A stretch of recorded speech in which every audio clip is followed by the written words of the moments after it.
Hey yo yo yo, salut les turfeuses, salut les turfers, bienvenue pour un nouveau pronostic de Benoît Requin. Ok, place au pronostic du quintet du dimanche 12 janvier, direction Paris-Vincennes pour le prix de Belgique. Trop attelé, 2850 mètres, 15 partants, réunion 1, course 4, indice de confiance 3 sur 5.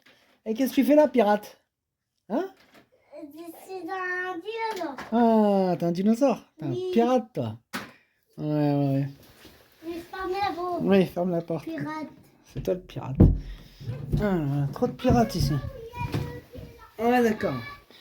C'est un festin de pirates, ce bateau.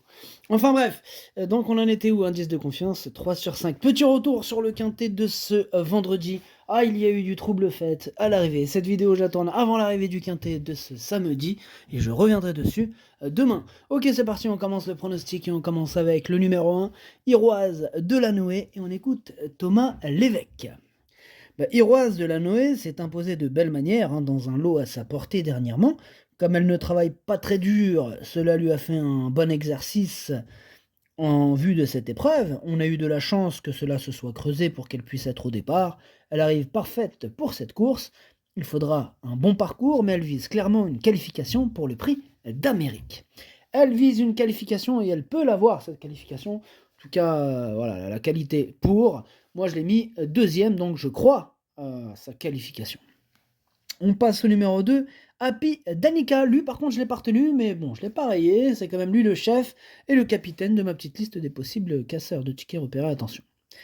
On passe au numéro 3, c'est Harley Gemma. Lui non plus, je l'ai pas retenu, je l'ai pas rayé. C'est un regret, c'est mon deuxième cheval de complément en cas de non partant. On passe au numéro 4, j'aime le foot, que je n'ai pas retenu non plus, mais qui est à l'arrière de ma petite liste des possibles troubles fêtes. On enchaîne avec le numéro 5, Juninho Dry. On écoute Adrien Garato. Juninho Dry a fourni une fin de course très encourageante dans le ténor de Beaune. Il avait connu quelques problèmes de santé et fait la monte, mais je pense qu'on a retrouvé le Juninho Dry de l'hiver dernier.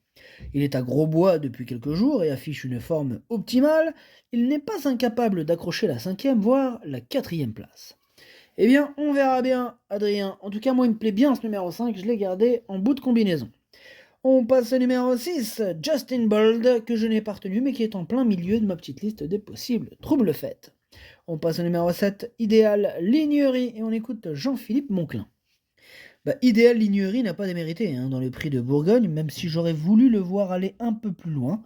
Il faut dire aussi que j'avais levé le pied après sa 3e place dans la finale du Grand National du Trot, derrière It's Dollar Maker et Iroise de la Noé. Sa dernière course lui a fait du bien, il sera plus à son affaire sur cette longue distance. Il est en mesure de terminer dans les 4 premiers.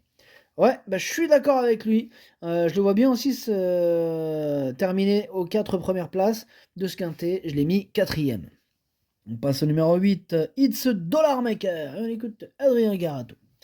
It's Dollar Maker a remporté brillamment la finale du Grand National du Trot en battant le record de l'épreuve en une 11-2 sur ce parcours, s'il vous plaît. Comme avant son dernier succès, il est à gros bois depuis quelques jours. Il a très bien travaillé mercredi. Il était tonique et très souple. Il va se présenter à 100% pour cet objectif. Mathieu Abrivard l'a déjà drivé. Il lui sera associé dans l'Amérique. Sa place est dans les 3 premiers. Ouais, tous les feux sont au vert pour It's Dollar Maker. Oh, il va en faire souffrir plus d'un sur sa route. Ce numéro 8, c'est lui mon préféré. Je l'ai installé en tête. On passe au numéro 9, c'est Mystère Hercule que je n'ai pas retenu, mais c'est lui mon gros regret, c'est lui mon cheval de complément, cas de non partant, attention possible, cassage en vue. On passe au numéro 10, Happy and Lucky, que je n'ai pas du tout retenu. On passe au numéro 11, Just Love You, lui pareil que pour le 10, je l'ai rayé.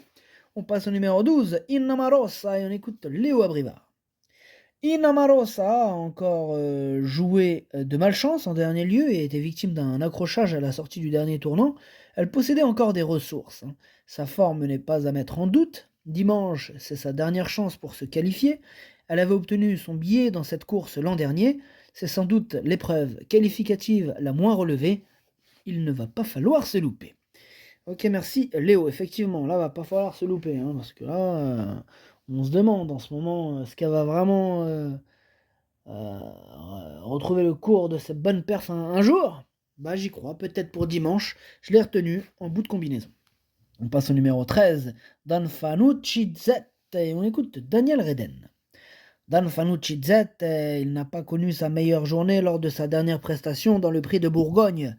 Il était un peu faible à l'échauffement, comme le lendemain. Alors on recommence tout, on table sur un bon parcours en étant caché cette fois. Mon ambition est de retrouver sa meilleure forme en vue du prix de France. Ok, merci Daniel. Bah, ce numéro 13, moi, il me plaît bien, hein. Je l'ai gardé, je l'ai mis 5e. On passe au numéro 14, Ampiamed SM, et on écoute Eric Bondo.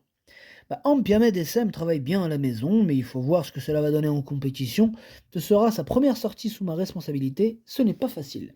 Ce n'est pas facile, mais ce n'est pas impossible. En tout cas, c'est ce que je pense. Je l'ai gardé, je l'ai mis 6e. Et on termine avec le numéro 15, Hooker Berry. On écoute Nicolas Bazir. Ouais, bah Hooker Berry, il a fait l'impasse sur le prix de Bourgogne. Il était inutile de courir ferré avec le risque d'hériter d'un mauvais numéro. Il affiche une bonne condition physique et se montre gai. Il est déjà qualifié, mais bon, à 2 semaines du Prix d'Amérique, il a besoin de faire une vraie course.